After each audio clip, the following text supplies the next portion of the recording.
नमस्कार, जय जोहार दोस्तों, मैं हूं निधि भारद्वाज और आप देख रहे हैं सीजी भास्कर। मैं फिर से हाजिर हूं स्पेशल न्यूज बुलेटिन लेकर, जहां हम आपको बताएंगे देश दुनिया समेत छत्तीसगढ़ की वो तमाम बड़ी खबरें जो आपके लिए जानना जरूरी है। तो चलिए बिना किसी देरी के शुरुआत करते हैं। छत्तीसगढ़ में इस बार का राज्योत्सव यादगार होने वाला है। यहाँ राज्य स्थापना दिवस पर सबसे बड़ा गृह प्रवेश का कार्यक्रम होने जा रहा है। पीएम नरेंद्र मोदी 1 नवंबर को नवा रायपुर अटल नगर में आयोजित राज्य स्तरीय मुख्य समारोह में शामिल होंगे। यहाँ वे वीडियो कॉन्फ्रेंसिंग के जरिए प्रधानमंत्री आवास योजना ग्रामीण के तहत बनाए गए लाखों पक्के घरों का गिफ्ट लोगों को देंगे। हर घर उजाला हर घर सम्मान की थीम पर यह कार्यक्रम आयोजित होगा। पीएम मोदी लोगों को सामूहिक गृह प्रवेश कराएंगे। राज्य में अब तक 3,51,000 से अधिक आवास तैयार हो चुके हैं। पीएम नरेंद्र मोदी 1 नवंबर को छत्तीसगढ़ दौरे पर रहेंगे। इससे पहले बीजापुर जिले में बुधवार को 51 नक्सलियों ने पुलिस के सामने आत्मसमर्पण किया। सरेंडर करने वाले 20 नक्सलियों पर कुल 66 लाख रुपए का इनाम घोषित था। इनमें 9 महिला और 42 पुरुष नक्सली शामिल हैं। आत्मसमर्पित नक्सलियों को सरकार की ओर से 50,000 रुपए की प्रोत्साहन राशि दी गई है। बता दें कि 2024 से अब तक बीजापुर जिले में 650 नक्सलियों ने सरेंडर किया है। वहीं 196 नक्सली मुठभेड़ों में मार गिराए गए हैं, जबकि 986 नक्सलियों को गिरफ्तार किया गया है। प्रदेश कांग्रेस कमेटी के अध्यक्ष दीपक बैज ने प्रधानमंत्री नरेंद्र मोदी के आगामी 1 नवंबर को छत्तीसगढ़ राज्य स्थापना दिवस पर होने वाले दौरे से पहले बड़ा हमला बोला है। उन्होंने कहा कि प्रधानमंत्री के स्वागत में राज्य सरकार करोड़ों रुपए फूंक रही है, जबकि जनता के मूल मुद्दे अब भी गायब है। बैज ने भाजपा पर झूठे वादों के जरिए सत्ता हासिल करने का आरोप लगाते हुए पीएम मोदी से 11 सवाल पूछे हैं। उन्होंने कहा कि प्रदेश की जनता अब जवाब चाहती है, क्योंकि भाजपा की डबल इंजन सरकार केवल प्रचार में व्यस्त है, जमीनी काम नजर नहीं आ रहा।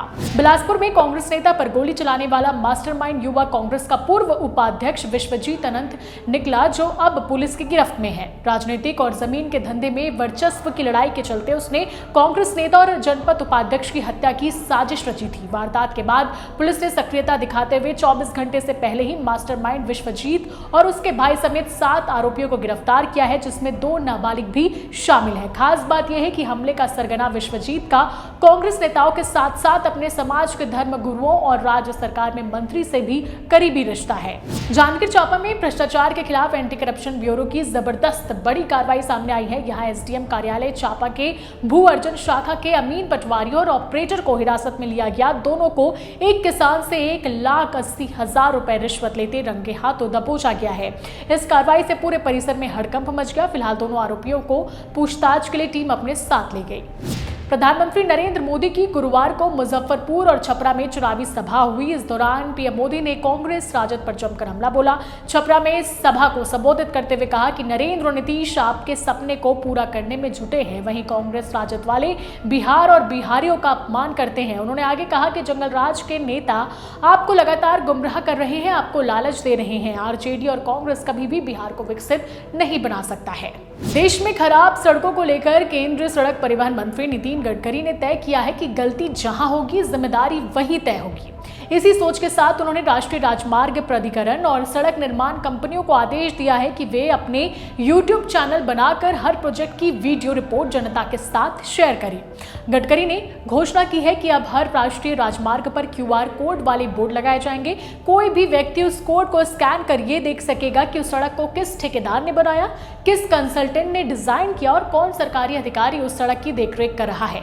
गडकरी ने कहा कि अगर सड़क खराब है और लोग सोशल मीडिया पर शिकायत कर रहे हैं तो उन्हें ये पता होना चाहिए कि जिम्मेदारी किसकी है, मैं क्यों गाली खाऊं। 17 साल के मेलबर्न के क्लब क्रिकेटर बेन ऑस्टिन की बॉल लगने से मौत हो गई। जानकारी के मुताबिक बेन मंगलवार को अपने क्लब के नेट्स में ऑटोमेटिक बॉलिंग मशीन के सामने बल्लेबाजी का प्रैक्टिस कर रहे थे। उन्होंने हेलमेट पहन रखा था, लेकिन गेंद उनके सिर और गर्दन के हिस्से पर जा लगी। हादसे के बाद उन्हें तुरंत गंभीर हालत में अस्पताल में ले जाया गया, जहां गुरुवार सुबह उनकी मौत हो गई।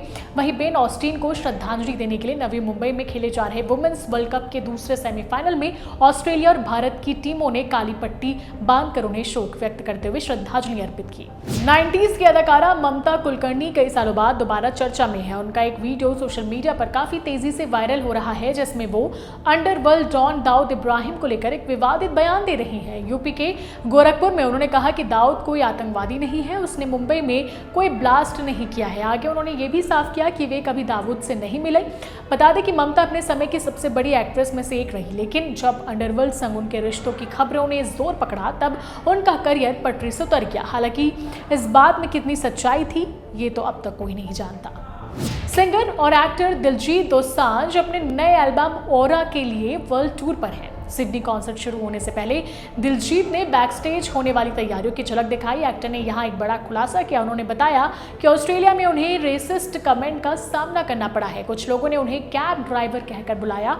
इस पर उन्होंने रिएक्ट करते हुए कहा कि मुझे कैब या ट्रक ड्राइवर से तुलना होने पर ऑब्जेक्शन नहीं है। अगर ट्रक ड्राइवर ना हो तो घरों तक रोटी नहीं पहुंचेगी। मैं गुस्सा नहीं हूं और जो लोग ऐसी बात करते हैं उनके लिए भी मेरे मन में प्यार है। दिलजीत की इन बातों को सुनकर फैंस उन पर खूब प्यार लुटा रहे हैं। तो इसी के साथ इस न्यूज़ बुलेटिन में फिलहाल इतना ही। मुझे यानी निधि को दीजिए इजाजत, और अगर आपने हमारा चैनल अब तक सब्सक्राइब नहीं किया है तो सब्सक्राइब और फॉलो करना ना भूलें। नमस्कार, जय हिंद, जय भारत, जय छत्तीसगढ़।